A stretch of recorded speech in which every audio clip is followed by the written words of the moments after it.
장 보러 가기가 두려워요. 저녁 메뉴가 고민이에요. 장바구니에 뭘 담아야 할지 걱정인 당신에게 추천하는 시간. 한 주간의 물가 정보, 밥상 차려주는 남자. 우리들의 밥차남 한국물가정보 이동훈 팀장과 함께합니다. 훈 팀장님 안녕하세요. 네, 안녕하세요. 오늘 눈 내려요. 네, 눈이 계속 오고 있습니다. 이상하게 훈 팀장님이랑 통화하는 날에 눈이 많이 오네요. 눈을 몰고 오고 있나 봅니다, 제가. 눈의 요정? 바람돌이. 이거 아세요? 모르시는 분들도 많을 것 같은데, 아세요, 훈 팀장님은? 모래보다는 눈이죠. 오, 모래요정 아시네요. 이야, 나이가 좀 있으시군요.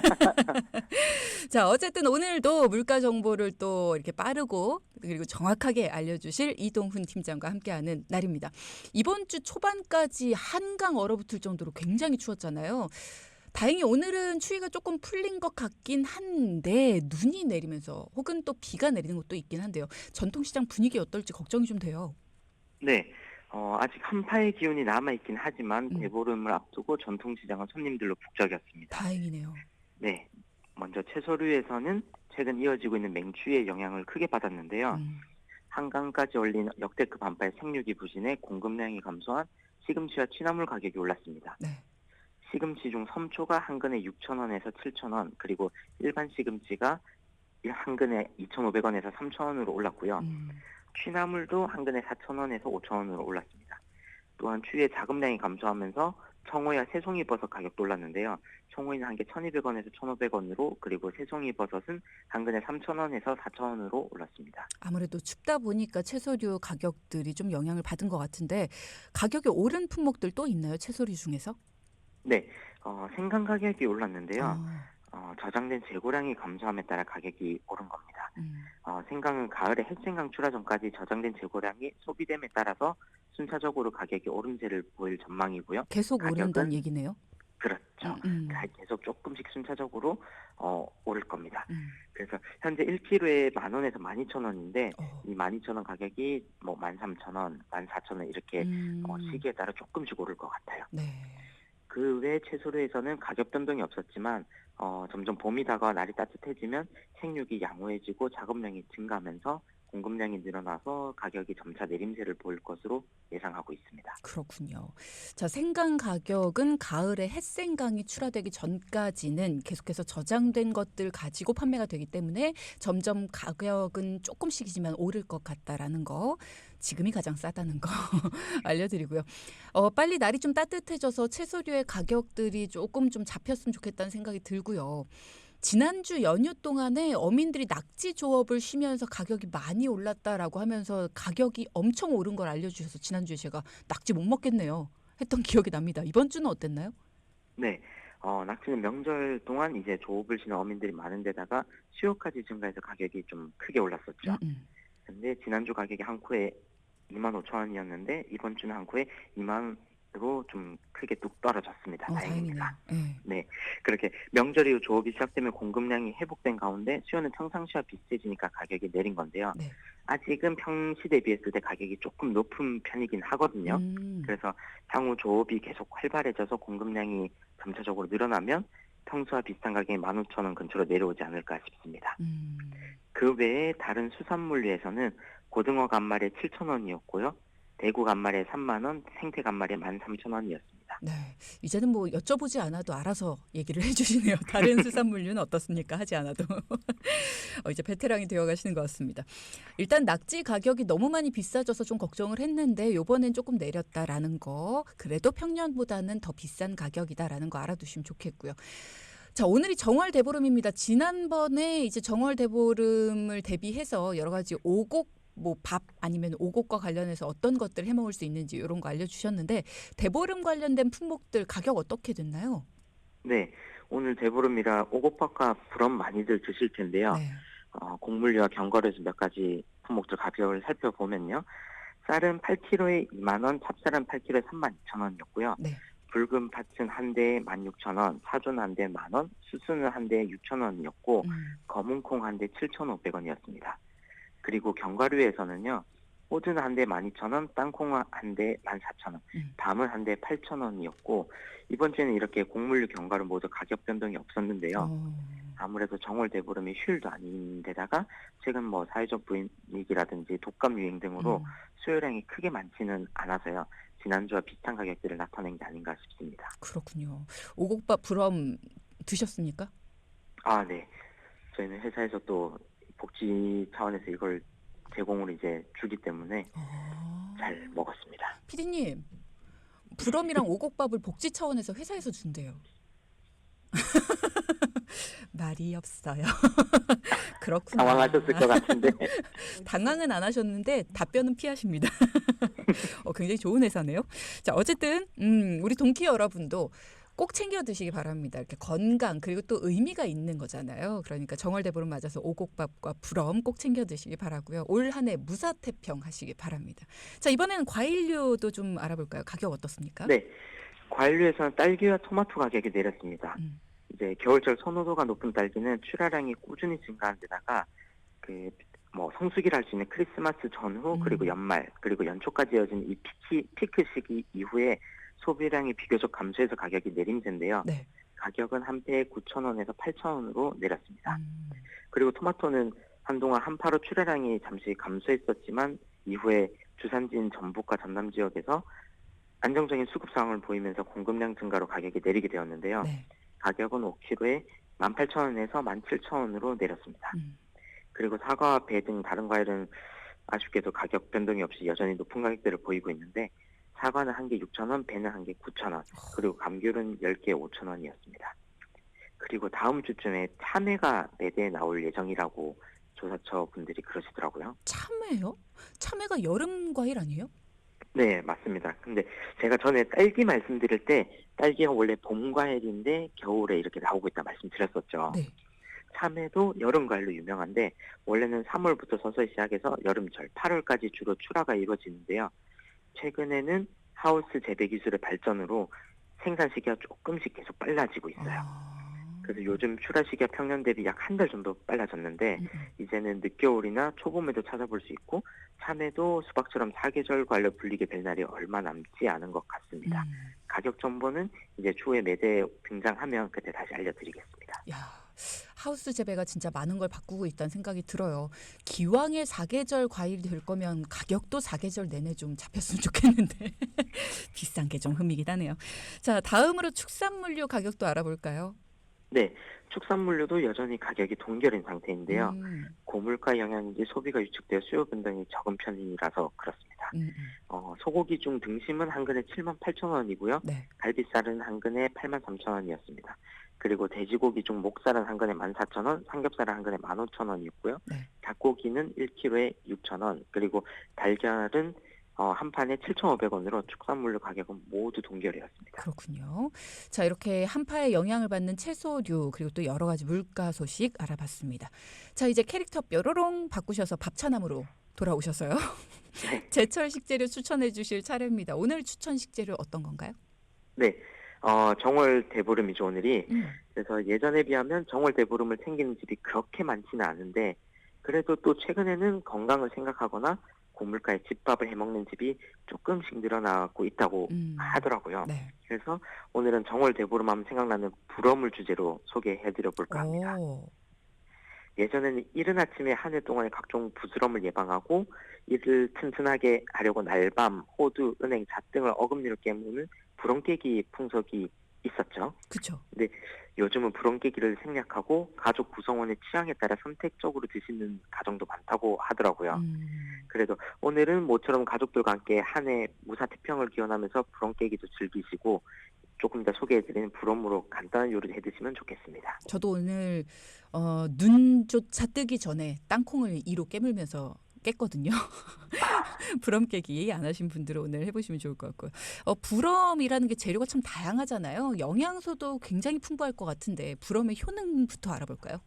네, 여기서 우리 조상분들의 지혜를 엿볼 수 있는데요. 부럼이야말로 겨울 동안 우리 몸에서 빠진 영양을 대보름날 채우면서 면역력도 높이고 건강을 유지하는 비결이었던 겁니다. 부럼의 대표 음식은 땅콩, 호두, 잣, 은행이 있는데 네. 다양한 종류만큼 좋은 성분이 풍부하게 들어있어 치매 예방과 스트레스 관리에 효과적입니다. 아, 특히 땅콩, 호두, 잣 등 견과류에는 올레인산과 리놀레산 등 불포화 지방산이 많이 들어있어 뇌신경세포를 성장시켜서요. 아이들의 뇌성장에 도움도 많이 되고 음, 뇌세포가 또 쇠퇴하는 중노년층에게도 두뇌 발달을 촉진시켜 치매 예방에도 효과적인 것으로 알려져 그쵸. 있습니다. 또 견과류는 우리 몸에 해로운 중성지방과 저밀도 콜레스테롤 수치를 낮춰 혈관을 건강하게 해주기 때문에 평소에도 즐겨 드시면 좋다고 합니다. 견과류는 영양이 참 풍부하잖아요. 그래서 아침 대용으로 드시는 분들 아니면 출출할 때 간식으로 드시는 분들도 참 많으신데 다양한 견과류 그냥 먹기는 좀 심심해 하시는 분들 어떻게 요리해서 드실 수 있을까요? 네, 그래서 준비했습니다. 불업 요리가 생소하실 수도 있는데 음, 검색하면 의외로 불업 요리법이 꽤 있거든요. 그래요? 네, 먼저 소개해드릴 메뉴는 아침 대용으로도 좋고 간식으로도 먹기 좋은 수제 견과류 바입니다. 아, 네, 자, 재료는 견과류, 씨앗, 건과일, 흑설탕, 올리고당, 물 준비해 주시면 되고요. 음, 혹시 집에 그래놀라가 있으면 같이 넣어 주셔도 아, 좋습니다. 그래놀라. 네, 씨앗은 보통 시장이나 마트에서 쉽게 구할 수 있는 호박씨나 해바라기 씨 추천드리고 건과일은 건포도나 크랜베리를 추천드리는데요. 네. 먼저 견과류를 잘게 부순 후에 기름을 두르지 않은 후라이팬에 볶아줍니다. 음, 그리고 팬에 올리고당과 흑설탕, 물을 넣고 약한 불에 끓여주시는데요. 음. 이때 젓지 말고 팬을 살짝 흔들면서 끓여주세요. 아, 젓지 말고 팬을 흔들면서. 네. 그다음은요? 네. 그런 다음 팔팔 끓을 때 이제 볶은 재료와 모든 재료들을 넣고 버무려 줍니다. 음, 버무려 줄 때는 약한 불을 이용해 주시면 좋고, 음. 그 다음에 식기 전 틀에 부어서 꾹꾹 눌러준 후에 냉장고에 30분 정도 굳혀 주시고요. 강정 만드는 것 같네요. 예, 음, 비슷합니다. 음, 음. 그리고 30분 후에 적당한 크기로 자르면 완성입니다. 음, 여기서 꿀팁은 오래 식히면 자르기가 힘들어지니까 30분 냉장고에 바로 잘라서 이제 보관해 주시는 게 좋은데, 음. 사실 수제 견과류바 같은 에너지바도 시중에서 사 먹으면 저렴한 편이 아니거든요. 음. 그래서 이렇게 직접 만들어 먹으면 의외로 볶고 섞고 굳히면 돼서 쉽게 만드실 수 있을 것 같아서 준비했고요. 음. 그냥 심심하시다 이런 분들은 불엄 재료들 남은 걸로 한번 만들어 보시면 좋을 것 같습니다. 사실 부럼을 집집마다 이렇게 좀 조금씩 산다고 사는데도 남아요. 그랬을 그렇죠. 때 예, 요걸 좀 맛있게 먹는 방법 없을까? 이렇게 고민하시는 엄마들이 많거든요. 요런 거 에너지바처럼 애들이 이렇게 간식으로 먹기도 좋고 건강하기도 하고 수제 견과류바 생각보다 만드는 게 간단하니까 한번 도전해 보시면 좋을 것 같고요. 또 다른 요리는 뭐가 있을까요? 네, 다음 요리는 이제 제가 요새 한창 빠져 있는 종류이기도 한데 네. 요새 길에서 호떡 많이 보이시죠? 호떡 저 좋아하죠. 네, 저도 근래 집 앞에서 이제 호떡 트럭이 하나 오시는 분이 계신데 오, 빠져서 주말마다 오시길래 주말마다 사 먹고 있거든요. 잘하시나 보다. 호떡 맛없게 하는 집도 있거든요. 그렇죠. 진짜 기름에 막 쩔어가지고 그런 집도 있는데 잘하는 집이 앞에 있으면 너무 좋죠. 네, 주말만 기다리고 있습니다. 음, 그래서 준비했는데 네. 이제 견과류 또띠아 호떡입니다. 또띠아로 만들어요?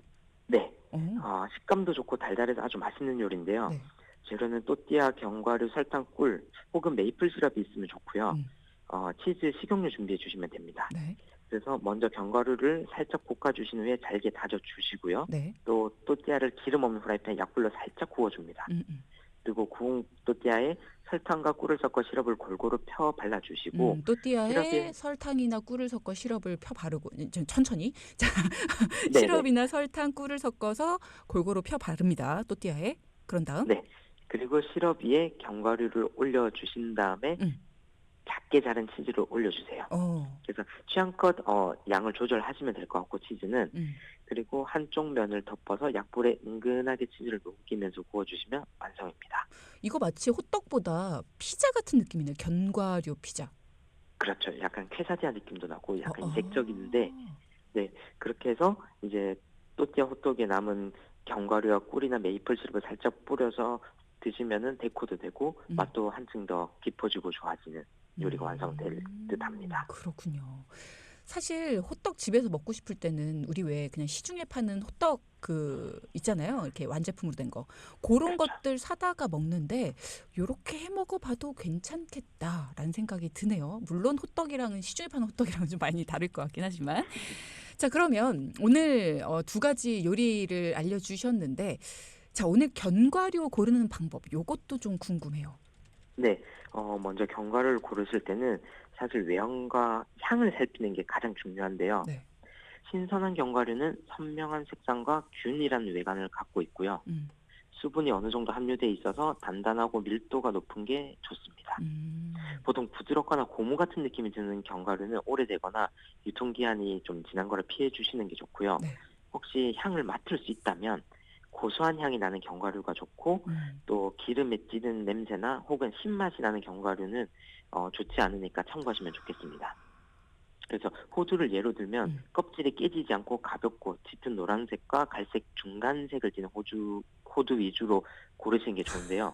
어렵네요. 그, 짙은 네, 노란색과 갈색의 중간색. 중간 느낌의. 네.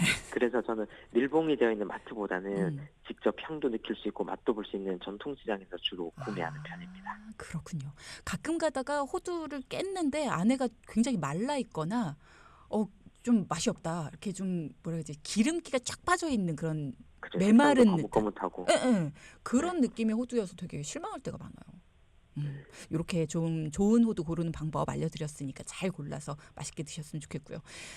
외향과 향을 살펴서 견과류는 구매를 해야 된다라는 점 기억을 하셔야겠습니다. 그러면 견과류를 구매했어요. 남았습니다. 보관은 어떻게 해야 될까요? 그렇죠. 보관이 또 중요한데, 음. 견과류에는 공기, 빛, 습기에 노출되면 산패될 수 있는 오일이 포함되어 있거든요. 네. 그래서 열에 노출되면 이 과정이 가속화돼서 맛과 영양가가 손실될 수 있어요. 음. 특히 산패된 견과류를 섭취할 경우에는 복통이나 설사를 유발할 수 있으니 잘 보관하는 게 특히 중요한데, 음. 견과류는 직사광선을 피해 어둡고 서늘한 곳에 보관하시는 게 필수고, 네. 또 무엇보다 진공 밀봉을 통해 공기를 제거해서 산화를 억제해 주는 게 좋습니다. 네. 그래서 혹시 장기간 보관해야 될 것 같다 음. 하실 경우에는 밀폐 용기에 담거나 지퍼백에 담아 공기를 완전히 제거한 후에 냉동해 주는 게 좋고요. 또 냉동 기간은 품질 저하가 없을 경우 최대 약 1년 정도까지라고 생각하시는 게 좋을 것 같습니다. 그렇군요. 열에 노출되면은 안 된다라는 거, 예, 이런 부분 알아두셔야겠네요. 자, 견과류 보관할 때 산화를 막는 게 무엇보다도 중요하다라는 점 꼭 알아두시고요. 오늘 다양한 물가 정보를 비롯해서 정월대보름을 맞아 해먹을 수 있는 견과류 레시피 살펴봤습니다.